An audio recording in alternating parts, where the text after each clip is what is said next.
We've seen them attack conservatives and destroy college campuses, but now Antifa is sinking to a new low, with one protester targeting a woman who lost her husband on September 11th.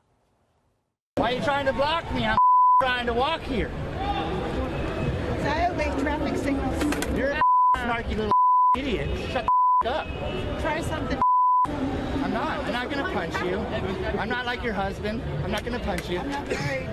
I'm not like your boyfriend or your cop boyfriend who's gonna knock you out, so don't worry.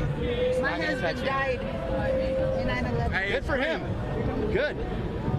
Good. Those NYPD were a bunch of sodomizing immigrants with their bully sticks.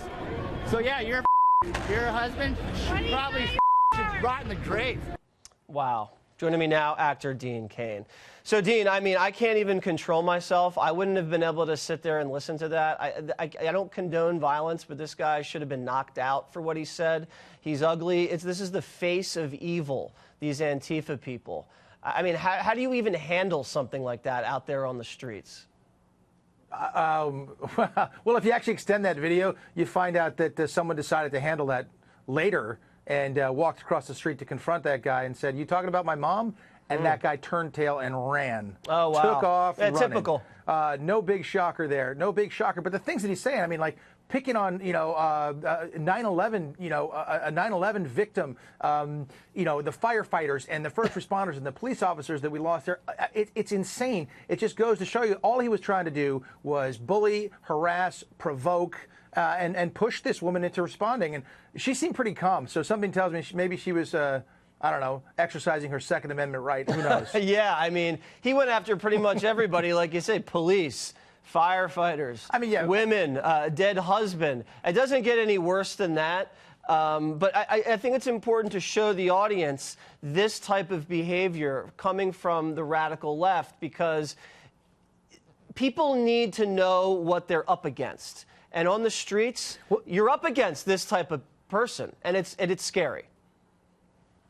It's not just the streets, Jesse. It's happening on Twitter. It's happening in social media all the time. People are saying stuff like this. I mean, it reminds me of my little Tom Arnold dust-up the other day where he was calling me a racist and anti-LGBT and this stuff. And then I actually ran into him. And I said, "What are you talking about? You called me racist, things I'm absolutely not."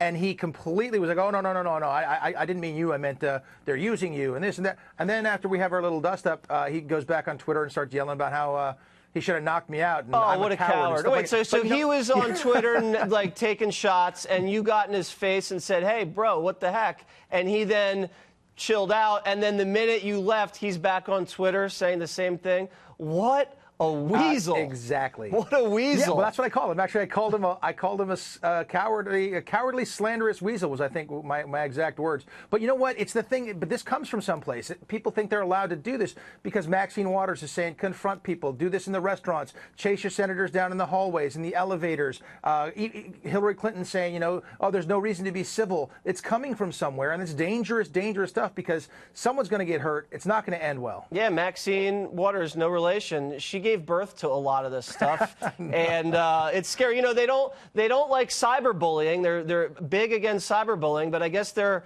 okay with bullying in the streets, actual bullying. I want to talk to you about Rush Limbaugh. So he was on Sean Hannity's show, and he had this to say about the possibility of Hillary being in the White House right now. It's frightening. Roll it. They don't even want to make America great. They resent the whole idea of America becoming great. They resent the idea of America as a superpower running the world for good. I shudder to think, with Hillary Clinton in the White House and all of her cronies and all the cabinet positions, and the validation of all of these oddball, weird, perverted left-wing behaviors becoming more and more normalized, and politics and government's role being to address their grievances, and we become a country of nothing but a bunch of victims, constantly angry, demanding that somebody do something about it. Can you imagine if we'd had President Hillary Clinton right now? I mean, just think about it. We never would have known about Spygate. We would have not ever had this type of GDP growth. We never would have known Elizabeth Warren wasn't even Native American. Just think about the consequences. 1,024th. Yes, excuse me. Yes. What do you think? 1,024th. You know, I don't always agree with Rush, but I didn't hear him say anything there that I disagree with. Wait, you don't. Wait, Dean. You don't always agree with Rush. How? You know, he's right 99.9% of the time. You must disagree with him about that 1.1%, I think. Well, it's not a whole lot. I don't listen to it, to be honest, that much. But he said some things that sometimes I go, maybe, maybe not. But that, I think, is spot on. I am very, very happy that President Trump is our president. Thank God for that. I do shudder to think of the idea of what would have happened had Hillary become president. All these things that have been unearthed, you know, business as usual. I'm so happy that things have been shaken up, and I feel a lot better about things moving forward. I sleep well at night, Jesse. Yeah, you look like you've had your beauty rest, Dean. Now, Limbaugh also predicted this for the midterms. Listen to this. We hold the House and we increase the Senate. And because I think that's justice. I think that's just. I think the Democrat Party deserves to lose in the single biggest electoral landslide defeat in my lifetime because of the actions they've taken just in the last month. What do you think about that theory that they deserve to lose because of the way they've behaved?